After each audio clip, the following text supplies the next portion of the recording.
Well, the second division championship race has been a close one for much of the season, with as many as half a dozen clubs still in the race until very recently.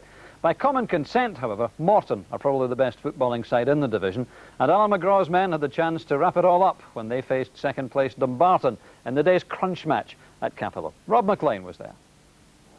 At the tail of the bank, a tale of two clubs with their eyes fixed on promotion, and Greenock turned out in force, hoping to see their team win the championship. A second division record crowd of more than 6,000. Morton should have been ahead after 5 minutes. The two Derricks, McInnes supplied Lilly, who wasted what was an chance. But Dumbarton went close themselves. Martin Mooney's corner reached the far post, and from Paul Martin's header, Colin McKinnon must have thought his shot was a scorer. Davy Wiley's save was spectacular. Murdo MacLeod later described it as the best stop he's seen this season. If Dumbarton were well in touch in the first half, they were pretty much outplayed after the interval.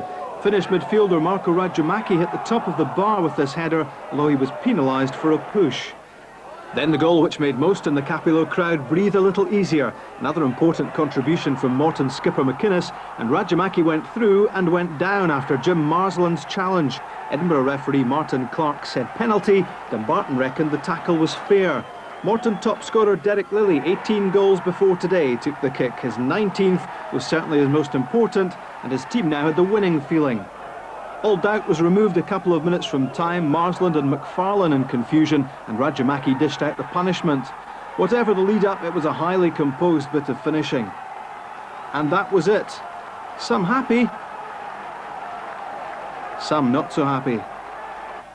But for the Morton fans, after the final whistle, it was time for some serious partying. Their team will play in the first division next season, and barring a couple of freak results next week, they're champions. We are the champs! We are the champions! We are the champions! We are the champions! We are the champs! We are the champions! I'm delighted. The only thing I would say, it's more relief than joy at the moment, but the joy will come the night. Why relief? I think it's been a long, hard season, and we've had been moments of doubt.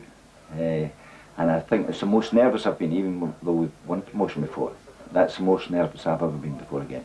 How tough will it be for Morton on the step up to the first division? Well, I personally think this is the best squad of players we've had at the club in my time here. I think if the award matched the players and the manager's ambition and sign a couple of players, I think there's no reason why we shouldn't challenge for first division. I think we came first half, played very well. Second half, Morton were possibly the better side, but again, when decisions go against you like that one today, there's not much you can do about it. You're talking about the penalty, obviously. Yeah, well, I didn't see a penalty. None of the Morton players seen a penalty, and I think the game had nothing each all over it until that decision. But again, we've got to get on with it. It's still in their own hands now. Stirling Albion next week, and it's quite simple. It's you or them for promotion. Well, it's possibly a better thing for if you're fighting for something. Stirling Albion now are defending. They're in the promotion place just now, so they're defending to stay there. Now we've got to go, and we know that a victory's going to get us there.